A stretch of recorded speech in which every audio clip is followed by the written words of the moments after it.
All right, awesome. We're going to go ahead and get started here on our live in just a second. JC, do you want to go ahead and okay, perfect.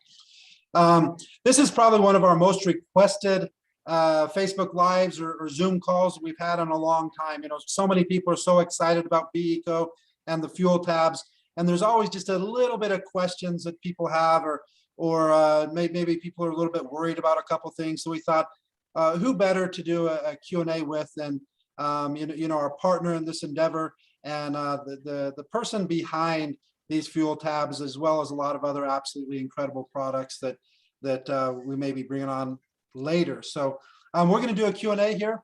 A lot of information. This is going to be recorded, so you will be able to share it with your teams and anybody that has any questions on anything. But this is, again, is something that we're so excited about.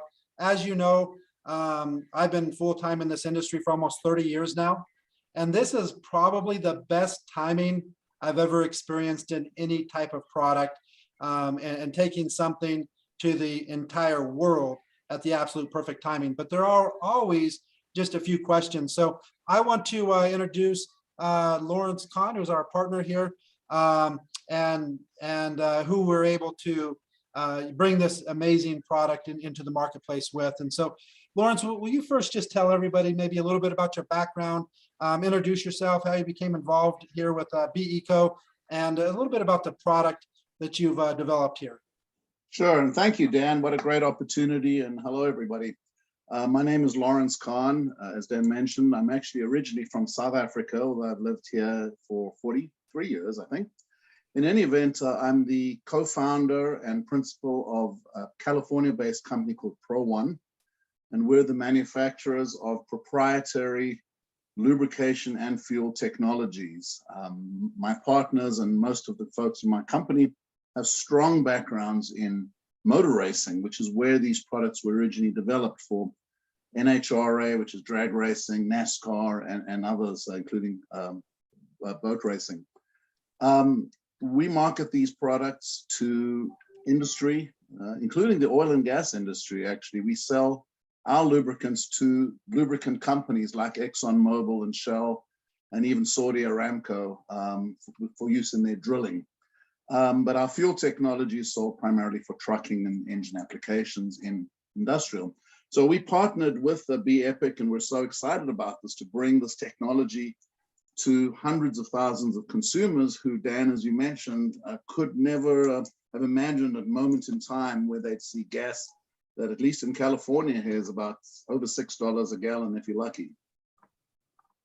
Incredible. One of the questions that we're quite often asked is the safety behind this product, and it always kind of comes up, is this product EPA registered? Yes, absolutely. In fact, to sell a product in the US that's added to fuel, you have to be EPA registered. And we have been EPA registered since, I believe, 2009 with this product. It took an inordinate amount of time and money to get through that EPA process, because while all other fuel additives can simply fly through by virtue of their ingredients, the EPA had not seen a product like this, a catalyst. And they had to go through special approval committees and so on to get it approved. But yeah, we are registered. You can find it online on EPA's website under fuel additives that are approved under the name Fuel Maximizer from Pro1. Fantastic. Lawrence, what's the difference, or what really makes this product different with the BECO fuel tabs than all of the regular fuel additives that you'd maybe see at a typical AutoZone or Walmart, or someplace like that? So great question, Dan. They are as different as night and day. It starts with just the size of the product. As you know, the other products, STP, Lucas, and a million others, and there are many, many on the market, are typically 8 to 12 ounce bottles. You apply all of that to a tank. Our product uses 1 gram of a catalyst. It works completely differently, as I'll explain in just a minute. Those other fuel additives are simply fuel conditioners. In order to get through the EPA registration, they have to have 1 or more of 5 ingredients, and those are the same ingredients already found in fuel. So they simply are adding more of the stuff already in fuel, sulfur and so on. BECO fuel tabs are completely different. This is a catalyst It's, as you know, a very, very small pill. And as you might know, catalysts can do amazing things with chemistry with very small amount of product in them. So it's totally different. Our product is all active ingredients, whereas those others, it's not active at all. And our product, well now your product, actually changes the process of the burn in the combustion chamber. Ordinary fuel additives do not do that. So it's a very different product. In short, this is a catalyst and not just a conditioner. Fantastic. And I think that's one thing that a lot of people get a little bit confused on. And so with that being said, how do the fuel tabs actually work? So again, if you think about a catalyst in chemistry, what it does is it's lowering the ignition temperature of the air-fuel mixture. In other words, it lowers the temperature at which the fuel burns. So if you can imagine, if you can lower the temperature, the fuel starts burning earlier and it sustains or continues for longer. If you can start burning earlier and burn for a longer period of time in the combustion chamber, guess what? You're going to get more energy out of the fuel, and more of the fuel will be burned correctly as opposed to unburned fuel, which is essentially emissions. So the goal is to get as close to 100% burn as possible. And by using the fuel tabs, you can increase that percentage to be very close to 100%, which means more energy, more BTUs, or more mileage, if you like, and less emissions or unburned fuel out of the tailpipe. So it works and does both of those things simultaneously by giving you, simply put, a more complete burn. Fantastic, Lawrence. And you kind of already answered the next question, but a lot of people are asking, you know, what are the actual benefits of this product? You kind of already went over potentially increased fuel mileage, less emissions. Anything else? Yeah, well, those are the keys. Then you get more power, which means more and better fuel economy, more mileage. Of course, that's an environmental benefit today, because if you can get another 50, 80, 100 miles out of a tank of gas, there is an environmental benefit to you, to the planet, and an economic benefit to yourself. As we say, you save green and do green at the same time. Yes, reduced emissions. The poorer the quality of fuel, the greater that percentage will be of reducing emissions. We've seen it as high as 90% in one country, 90% reduction in emissions, which is incredible. But you're also keeping the engine cleaner, you're keeping the oil cleaner for longer. So there is less maintenance as well. But the primary goal is to produce more energy out of the fuel, which means more power and or more fuel economy, better fuel economy. You know, it's interesting you say that, especially about the oil changing. We've actually had a couple testimonials of people that have taken their vehicles in to have the oil changed, and the people actually asked, did you just recently change the oil? Because it was so clean. So we're hearing all these same benefits that you're saying. So it's always exciting when the testimonials that we hear are exactly what the product's designed to do. Fantastic. One question that a lot of people have, just because this is a little bit different than some additives, are they compatible with both fuel or gasoline and diesel? And are the benefits the same for gasoline as diesel? So yeah, sure. Let me take those one at a time. They are compatible with all fuels, gasoline or diesel, all grades of fuels. They're even compatible with racing fuels, by the way, which is octane 110 or more. There's a slight difference with diesel, and as I mentioned, it's good with either diesel or gasoline. There's a slight difference with diesel in that you're actually also going to reduce a lot of soot in the engine and coming out the tailpipe, the black smoke, and as well as the other emissions, both visible and invisible. And you'll also see a reduction of DEF or DEF fluid, as it's known, or urea, simply because of the way it's cleaning up the emissions and lowering the temperature of the engine and therefore the exhaust. So all these things come together, but fundamentally the differences are very slight. The catalyst works in either type of fuel. It just does a few little extra things in diesel that are not relevant to gasoline, for example. But any gas, any diesel, grade. And that's also something that we've heard a lot on people that have diesel with DEF that haven't done a DEF conversion or something. In many cases, we're hearing it drop the use of DEF down to 75% or more, which is fantastic savings in addition to what they're saving on, you know, the increased or potential increased mileage and stuff like that. So again, I always love when you have a product that does what you say it does, and we hear about that from hundreds and hundreds of testimonials, even as short as we've had this product just over the last 3 or 4 months. But there's still been literally hundreds of thousands or more tanks ran through it. So we're hearing a lot of testimonials, and it's really exciting. Here's one of the main concerns that we have, and it's mostly out of some past products. I don't have any knowledge of the past products or haven't seen any proof that the things are even true of what some of the people are saying. But with this fuel catalyst, with specifically the BE-ECO fuel tabs, can using these tabs void a warranty? So this question comes up a lot, especially on the industrial side of our business, where people are putting it into, you know, multi-million-dollar pieces of equipment. The short answer is no.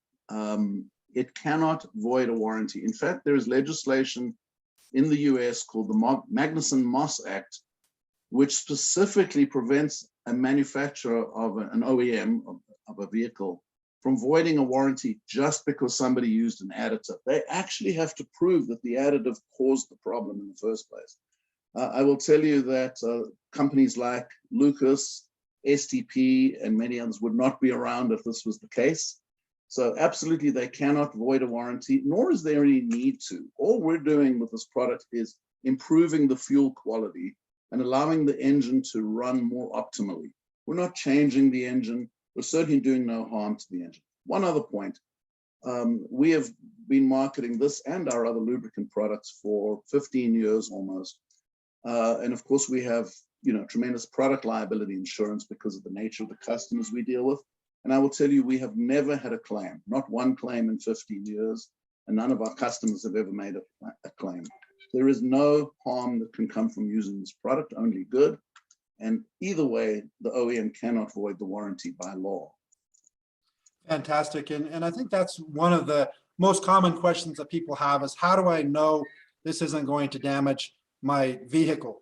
Whether it costs, you know, 20,000 or 2 million, like you're saying, people have kind of the same concerns. And I usually basically say the same thing. If the actual manufacturers of the engines were worried about it, they would void it without question. And the there's a lot of things that void engines and or void warranties, excuse me, that cause no harm to the engine, but yet they still void them because they don't want you to change with non-original parts and stuff like that. And so I do think that that's something that is very powerful that people should understand. And in addition to that, we've done, for sure, no question, hundreds of thousands of tanks already with the BE-ECO fuel tabs. You guys have probably done tens of millions of tanks over those years, and to not even have one claim is amazing. Now, one of the things going along with this, all the questions are a little bit the same. People kind of have the same concerns here, but how do people know, or how can people be sure that that the tablets actually dissolve in the fuel? So this question does come up quite a bit, and I know you yourself have done this testing with just in a cup of fuel with a little bit of agitation. It just takes a few minutes. What happens as soon as you leave the gas station, having filled up your tank and put in the fuel tablet, the fuel itself is moving. There's enough agitation in there that within a matter of minutes, literally, you will have complete dissolving of the tablet. And that doesn't matter what type of fuel or what the temperature is. So it will dissolve completely in just a matter of minutes because of the agitation of the fuel on the tablet. Yeah, and we actually did a video. One of our distributors actually did a video. I didn't do it myself. And it was very cold, below freezing here in Utah. Yeah. And he just had it in a plastic cup and was just slight agitation with a fork, and it dissolved, I think, in that time. And it took about 4 minutes, but that wasn't near the agitation. If you think you drop this in a tank, just the pressure of the gas coming out of the hose is going to cause way more agitation than just stirring it every 20 or 30 seconds with a little fork. So we've done this ourselves. Obviously, you guys have done different things also that we're very confident. And when it dissolved in the test that we did, it dissolved completely. I mean, yeah, you didn't there's no see question. any residue at all at the bottom of the cup. It was completely resolved. So Yeah. you guys have done a fantastic job on your formulation. So I want to, you know, give you credit for that. Thank you for that. Again, we're super excited about it. Here's another question that I personally have experience with. So I could probably answer this question, but I'll let you do it instead. How do you use this product, the fuel tabs, with hybrid cars? So yeah, this question, of course, comes up more and more, and especially where we live in Southern California, it seems that every other car is either a hybrid or electric car. Of course, on a hybrid, you'd use it the same way with the gasoline portion of it. So when it's running on gasoline, you'll get the same benefits, and it's going to work exactly the same way. Of course, when it's running on battery power, you're not going to see the benefits of the product particularly. So overall, most people see a lesser percentage savings than they would with a regular gasoline car. But to the extent it's running on gasoline, you're going to get better economy and less emissions and all the same benefits that would accrue if it was 100% gasoline. Has that been your experience, Dan? It's been my experience. I mean, really, there's no difference in the engine. It's just part-time that runs electric. Most of the time it runs off of gasoline. I would say most hybrids are still probably 90% of the time running off of gasoline, just like any other vehicle. But I actually did the most of my testing in a Toyota Prius that averages about 55 miles to the gallon. And the Priuses actually get better gas mileage in town typically than they do on a freeway, because on the freeway, you're using the gas part a lot more. When you're stop and go and stuff like that, it's using the electric part more. So a lot of hybrids are the exact opposite of other vehicles that do better on the highway than they do in the city. Most hybrids do better in the city. I tested up both, and I ran 10 tanks through both ways, and the average was close to 70 to 80 miles, close to 80 miles more on average. Not every tank. I'm gonna be very clear that it didn't do better on every tank, but there's a lot of different situations, different speeds, different everything. That's why I tried to do it on 10 tanks. And so I saw a pretty significant difference. Gasoline here in Utah is a little bit less than California. We're about $4.20 for like 87 octane, which I put in that vehicle. But even there, it's about a gallon and a half savings at 80 miles. So you're looking at, you know, $6 or $7, maybe even close to $8 per tablet savings. So it's been significant even with one of the most economical vehicles. And also I want to point out before we move on, it's very difficult to be super scientific about testing this, because everything affects the mileage in your car, the weather, the stop and go traffic. I've had some people say that, well, I do the same route every day. Yeah, but the traffic's not the same every day. The weather's not the same every day.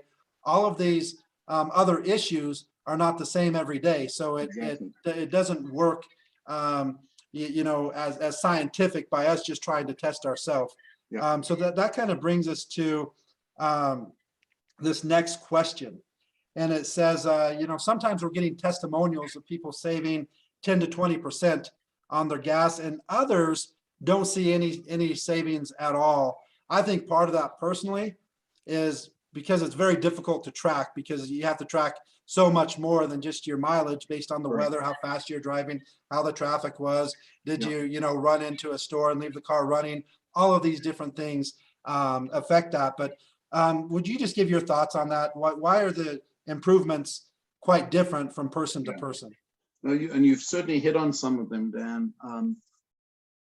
I've actually lived this. My partner has a Lincoln.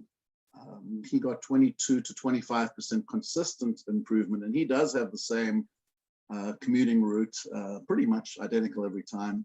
So that was fairly reliable. I would get, you know, around 5 to 10 easily, sometimes more. Very difficult to measure as a consumer, because as you pointed out, one, you may feel more power. So if you're used to going up a hill, like here we have the Grapevine in California, and we have people reporting to us, they used to have to take it in second gear, and now they're in third or fourth gear. So same thing with trucks. So sometimes you feel more power, which is essentially more horsepower, not necessarily better mileage. Every drive is different. Every route and every day you take is different with the stop starts and how heavy your foot is. It varies by engine. It varies greatly by the quality of the fuel. We see that around the world, a huge difference based on quality of fuel. Obviously, the better the fuel, the less room there is to optimize. The worse the fuel, the more room there is to optimize, the better improvement you can get. And obviously, if there's any mechanical issues going on, dirty filters or injectors, while it does some cleaning, if there's a mechanical problem, that's going to impact your mileage as well. So there is a way around this. The computer in the vehicles will sometimes compensate for the change in combustion. So there are some people who reset the computer and disconnect the battery and go through all that. I wouldn't necessarily recommend it because having done that is a pain to try and get your radio stations and your seat position and all those things back. I would just say this, that I have a Jeep Grand Cherokee. It cost me $138 the other day to fill it up. I couldn't believe it. And if I'm getting a 10% fuel savings, I'm pretty happy with that. You know, that's very significant. Not everybody has a 23-gallon tank who's paying $6 for gas, but proportionately, people will invariably save more than the product, and they'll get all these additional benefits of the cleaner engine, the more power, and of course, the environmental benefits of having less emissions. So, but there are so many variables, it is difficult to measure. One other thing I would say, we, of course, being involved in the industrial side, have done a lot of testing, hundreds of thousands of dollars of testing with primarily diesel. And these are done on with very stringent testing conditions by third-party labs. And we have seen a range from 3 to 15% in fuel savings under the most stringent punishing conditions where everything is accounted for, including using the same driver on the same track, going at the same speed, et cetera, et cetera. So we have extensive testing in place, but more importantly, we have all these testimonials that you and we've been getting over the years that tell us this product works. Yeah, and I think that's the same thing.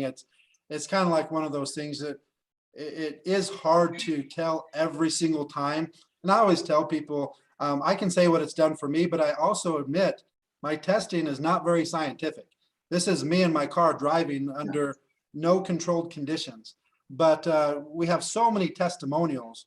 I literally have zero doubt that the product is very beneficial and doing exactly what you say that it's doing. And just the example, everything that you've said that it's doing, we have testimonial after testimonial after testimonial backing those exact same things. So just a couple more questions here.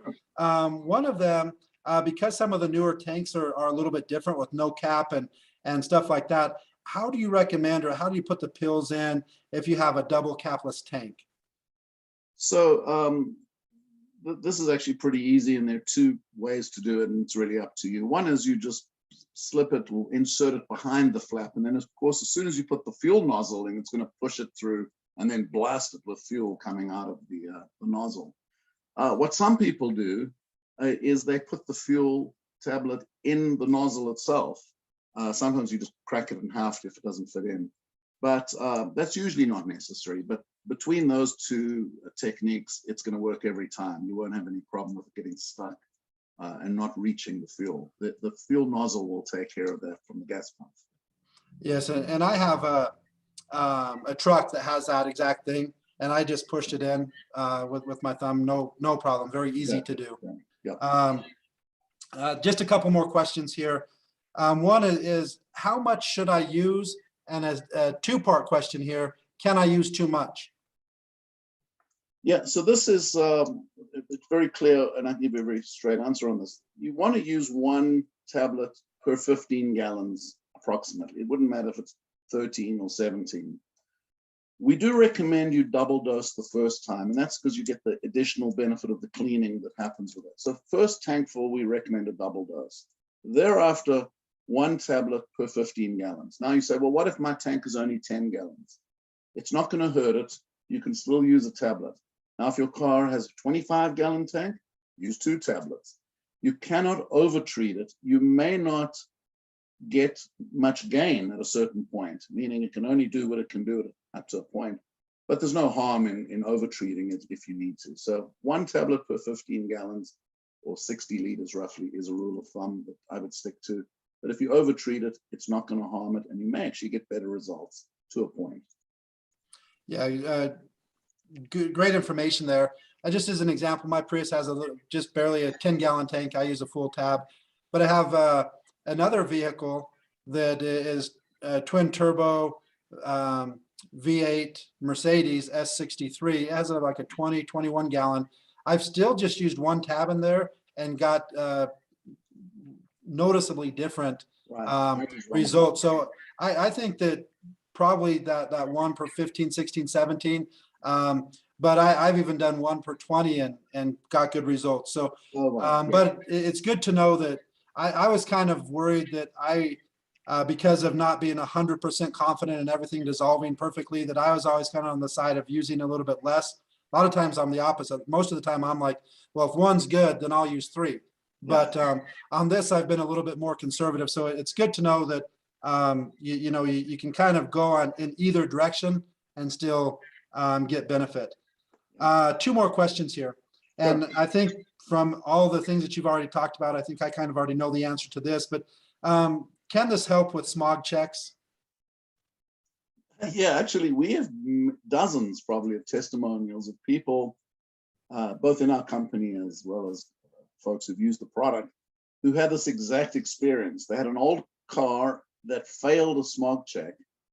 They ran the fuel product through a tank. They ran it for a full tank full of gas, went back, passed smog check. And this is the crazy part. In some cases, it showed 0 emissions. So it went from a failure to 0. Now, you should have seen the look on the faces of the guys doing the smog checks, because they said, what did you do to this car? But they're always looking for, did you mess with the catalytic converter or something? But this has happened many, many times. It won't always work, is really the honest answer. There are times when there's some other issue going on other than just cleaning through and reducing the emissions. But it's certainly worth a try. It's a very inexpensive way to try and get your vehicle through a smog check without, starting to tear the engine apart. Fantastic. And last question that this has, and I know we're working on some things to get it looking more exact at the same time, but why at times do they look slightly different color, slightly different texture on the actual fuel tabs, and do they dissolve the same? So yeah, this is a cosmetic issue only. Then the performance is identical. The dissolving characteristic is unaffected. So it's merely a cosmetic issue, and as you pointed out, it's a temporary one anyway. But no, there's no difference in performance and no difference in dissolving. Yeah, anytime you're manufacturing things that aren't 100% synthetic color, synthetic everything, it's virtually impossible to have it look exactly the same every single time. So we just wanted to point out that even if it's slightly different color, slightly different texture, it's no issue, and it's to be expected in this type of manufacturing with the tablets. And so I think that's all the questions that we have for the most part. Lawrence, I want to thank you for your time. Thank you for all the research and money you guys have spent in testing this amazing product and allowing us, having trust in us to bring this out to the market, especially at this time when so many people are after it. Well, that's great. And Dan, thank you very much, not only for this opportunity to answer questions and any others that may come up in the future, I welcome them, but also for taking it to the market and letting people all over the world experience this incredible technology. And it's amazing what a simple little pill can do to a vehicle. But when you've got catalyst technology, great things can happen. And we're so excited that people all over the world are now getting to see the benefit and experience it, both for themselves, their pocketbooks, as well as for the environment. So thank you again for that. And thank you to everybody on the call for their assistance in promoting it. Yeah, it's our pleasure, and we're just barely getting started here. So again, Lawrence, thank you. I hope that you have a fantastic weekend, and I'm sure we'll be doing some calls in the future again. So thank you very much. Thanks so much, Dan. Good to see you. Have a good one. Okay, you too. Bye-bye now.